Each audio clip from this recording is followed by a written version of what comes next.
नमस्कार, अपर्णाज लाईफस्टाईल आणि cooking recipes या माझ्या यूट्यूब चॅनलमध्ये अगदी मनापासून तुमचं स्वागत आहे। तुमच्या मनातील सर्व चांगल्या इच्छा स्वामी माऊली पूर्ण करो ही स्वामीचरणी प्रार्थना करते आणि आजच्या व्हिडिओला सुरुवात करते। मंडळी, माघ शुद्ध सप्तमीला रथसप्तमी असं म्हटलं जातं। माघ शुद्ध प्रतिपदेपासून स्त्रिया उपवास करायला सुरुवात करतात। दररोज सूर्योदयाच्या वेळी उगवत्या सूर्याची उपासना केली जाते। रथसप्तमीपर्यंत उपवास धरला जातो आणि रथसप्तमीच्या दिवशी अंगणात तुळशी वृंदावनाजवळ रांगोळी काढून त्यामध्ये एका पाटावर 7 घोड्यांचे एक रथ अशी रांगोळी काढली जाते। त्यावर सूर्याची प्रतिमा काढून पूजा ही केली जाते। भगवान सूर्यनारायण रोज विश्वाला प्रकाश देत असतात, त्यासाठी त्यांची अव्याहत घोडदौड चाललेली असते। त्यांच्या रथाला 7 अश्व, 7 अश्व म्हणजे सप्तरंग, 7 वार, 7 छंद, 7 धान्य हे आहेत अशी लोकमान्यता देखील आहे। रथसप्तमी हा सूर्याची उपासना करण्याचा दिवस असतो। या दिवसाचे व्रत म्हणूनही त्याचे महत्त्व खूप अधिक आहे। त्यांच्या पूजनाने समृद्धी प्राप्त होते। आदिती आणि कश्यप यांचे पुत्र सूर्यदेव यांचा जन्मदिवस म्हणजे रथसप्तमी। तर भारतातील विविध प्रांतांमध्ये रथसप्तमी ही विविध प्रकारे साजरी केली जाते। तर रथसप्तमीच्या आधी 7 दिवस सूर्यनारायणाचे उपवास हे आचरण केले जातात। तर हे उपवास कसे करावे, त्याचबरोबर माघ शुद्ध प्रतिपदेपासून स्त्रिया उपवास करायला सुरुवात करतात।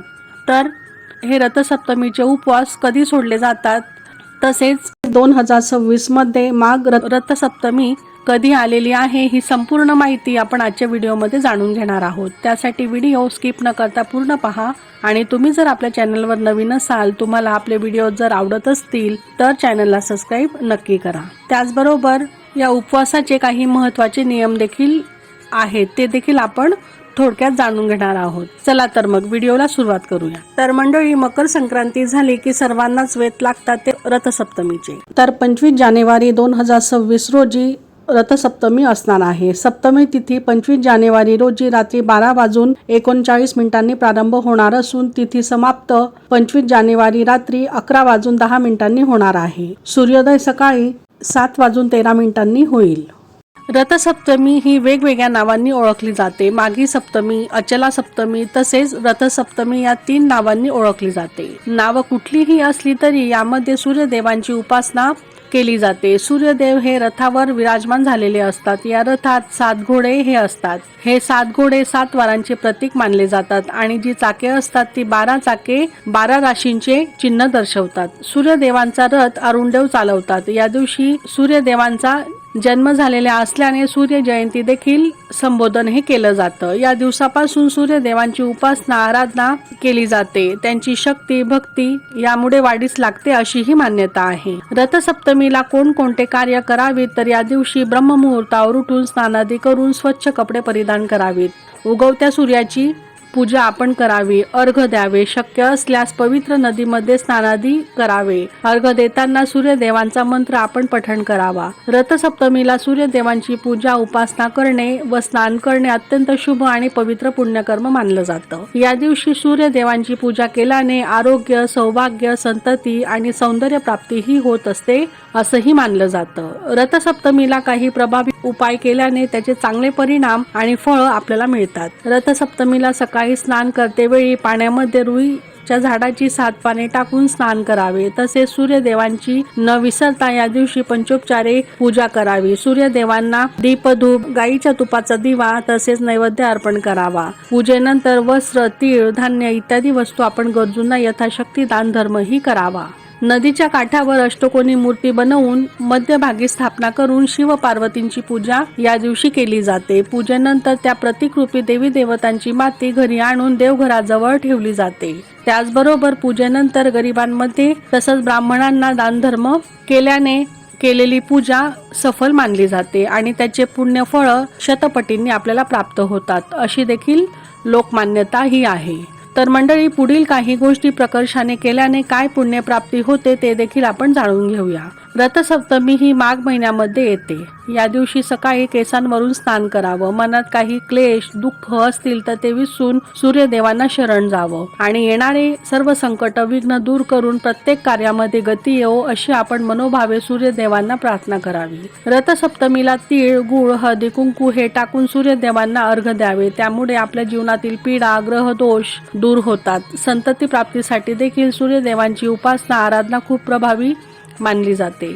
रथसप्तमीला खिरीचा नैवेद्य अर्पण केल्याने विशेष फळ आणि पुण्यप्राप्ती होते। तसंच आपले इच्छित मनोकामनाही लवकर पूर्ण होतात। जर तुम्हाला त्वचेसंबंधी काहीही समस्या असतील तर रथसप्तमीला पवित्र नदीमध्ये स्नान केल्याने त्याचे विशेष चांगले परिणाम आपल्याला पाहायला मिळतात। रोग पीडा यामुळे दूर होते। पवित्र नदीमध्ये जाऊन स्नान वगैरे करणं शक्य नसेल तर सकाळी लवकर उठून सूर्योदयापूर्वीच आपल्याला या दिवशी उठायचं आहे आणि सूर्याची उपासना ही आपण आवर्जून करावी।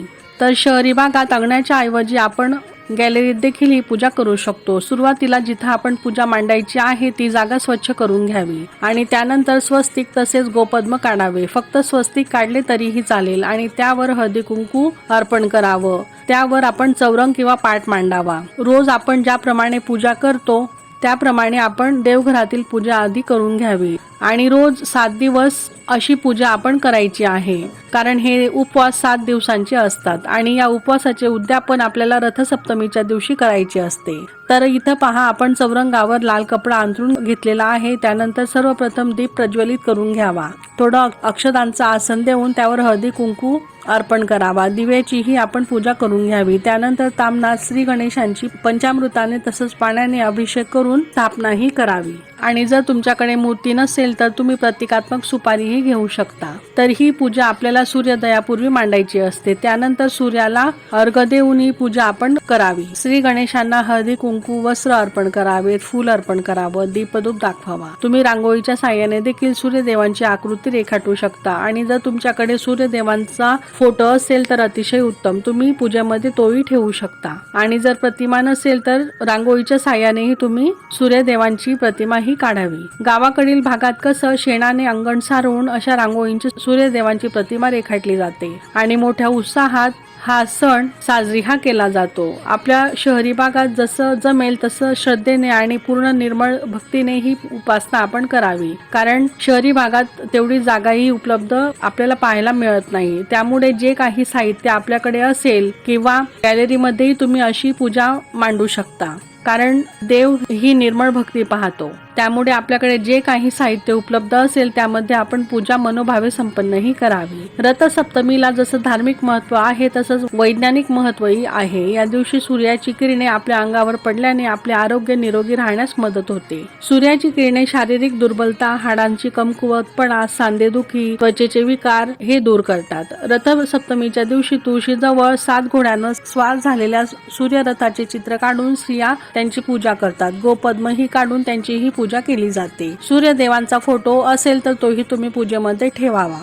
तसंच ओम सूर्याय नमः, ओम भास्कराय नमः, ओम आदित्याय नमः या मंत्राचा आपण पूजेदरम्यान जप करावा आणि गुळ खोबऱ्याचा नैवेद्य तसेच खिरीचा नैवेद्य किंवा मग तुम्ही तीळ गुळ फळ नैवेद्यामध्ये ठेवू शकता आणि या 7 दिवसांच्या उपवासाला दाल खिचडी ही बनवली जाते। त्याचप्रमाणे गोरगरिबांना दानही तुम्ही करू शकता। ब्राह्मणांना शिदाही द्यावा आणि त्यांचे आशीर्वाद आपण प्राप्त करून घ्यावेत। आणि आपल्या महाराष्ट्रात मकर संक्रांतीपासून सुरू झालेल्या महिलांच्या हळदी कुंकवाच्या समारंभांना देखील या दिवशीच त्यांचं समापन होत असतं। म्हणजेच रथसप्तमीपर्यंत आपण हळदी कुंकवाचे कार्यक्रम हे करू शकतो। हा दिवस शेवटचा दिवस हा असतो। तर या उपवासाचे काही नियम सांगायचे झाले तर पहाटे सूर्योदयापूर्वी उठून सूर्यदेवांची आराधना उपासना ही करायची असते। त्याचबरोबर पूजा करून रथसप्तमीच्या दिवशी उपवासाचे उद्यापन करावे। या दिवशी गरिबांना दान धर्मही करावा। या दिवशी सूर्यदेवांना दूध भात किंवा खिरीचा नैवेद्यही आपण अर्पण करावा। हे उपवास व्रत करताना दिवसभर उपवास आपण करायचा आहे। तुम्ही फळं खाऊ शकता किंवा उपवासाचे पदार्थ खाऊन देखील हा उपवास केला जातो। संध्याकाळी हा उपवास सोडावा। घरातील प्रत्येक जण हा उपवास करू शकतो। सूर्यदेवांची उपासना केल्याने सर्व रोग पापांपासून मुक्ती मिळते अशी ही लोक मान्यता आहे. शिवाय पुत्रप्राप्तीसाठी देखील, निरामय आरोग्यासाठी आणि संपत्तीसाठी तसंच सौभाग्यासाठी सूर्यदेवांची आराधना खूपच प्रभावी आणि महत्वाची मानली जाते. रथसप्तमी हा सण सूर्य उत्तरायण मार्गक्रमण करत असल्याचे सूचक आहे. उत्तरायण म्हणजे उत्तर दिशेकडे मार्गक्रमण करणे. सूर्य देवता सतत या रथात विराजमान असतात. देव देवळात असतात तेव्हा देवळाला महत्त्व प्राप्त होतं. त्याचप्रमाणे सूर्यदेवांच्या रथालाही तेवढंच महत्त्व आहे. त्यामुळे या दिवशी सूर्यदेवतेसोबतच रथाचीही पूजन केले जाते. या दिवशी सूर्यदेवांच्या सर्व मंत्रांचे स्मरण आपण करावं. अपत्यप्राप्तीसाठी आजच्या दिवशी पूजा करण्याला विशेष महत्त्व आहे. त्याचप्रमाणे या दिवशी दूधही उतू घातले जाते. सुगडांमध्ये थोडे दूध, साखर आणि पांढरे तीळ घालून ते उतू घालावे. हा प्रसाद सूर्यदेवतांना अर्पण केला जातो. त्याचबरोबर अग्निदेवतांनाही हा प्रसाद अर्पण केला जातो. तर मंडळी, रथसप्तमीला दूध उतू घालण्याचे विशेष महत्त्व आहे. या दिवशी एका मातीच्या सुगडामध्ये किंवा बोळक्यामध्ये थोडं दूध घ्यावं आणि त्यामध्ये तीळ, साखर, तांदूळ टाकावी. त्यानंतर गॅसवर किंवा समिधा घेऊन ते प्रज्वलित करावं आणि दुधाचं बोळकं उत्तर किंवा पूर्व दिशेकडे उतू जाईल अशा स्थितीत ते झुकलेलं आपण ठेवावं. म्हणजे उत्तर दिशेकडे किंवा पूर्व दिशेकडे मातीचे भांडे आपण थोडं झुकलेलं ठेवल्याने ते त्याच बाजूला उतू जाते. त्यानंतर दूध उकळू द्यावे आणि त्यावर आपण हळदी, कुंकू, फूल अर्पण करावं आणि नमस्कार करावा. हे आपण अग्निदेवांना तसेच सूर्यदेवांना दुधाचा नैवेद्य अर्पण करत असतो असा त्याचा अर्थ होतो. उरलेले दूध घरातल्या सर्व मंडळींनी थोडं थोडं प्रसाद स्वरूप ग्रहण करावं. यामुळे आरोग्यासंबंधी सर्व प्रकारच्या तक्रारी दूर होतात आणि मोठमोठे भयंकर रोग आदीपासून देखील आपल्याला मुक्ती मिळते. हे देखील त्यामागचे महत्त्वाचे कारण सांगितले जाते. तसेच या दिवशी केलेल्या दानाचा उल्लेख भविष्य पुराणात देखील केलेला आहे. असे मानले जाते की सूर्य बलवान असेल तर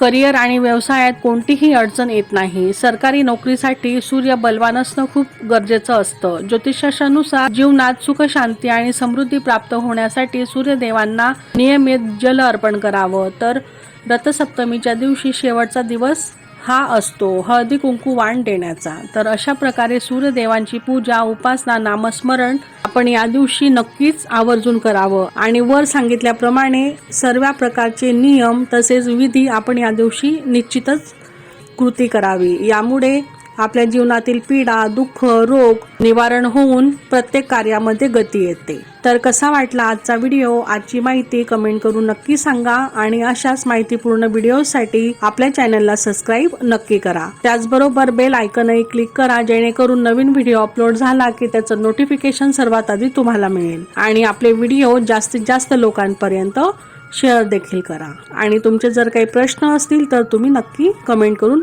विचारू शकता. श्री स्वामी समर्थ.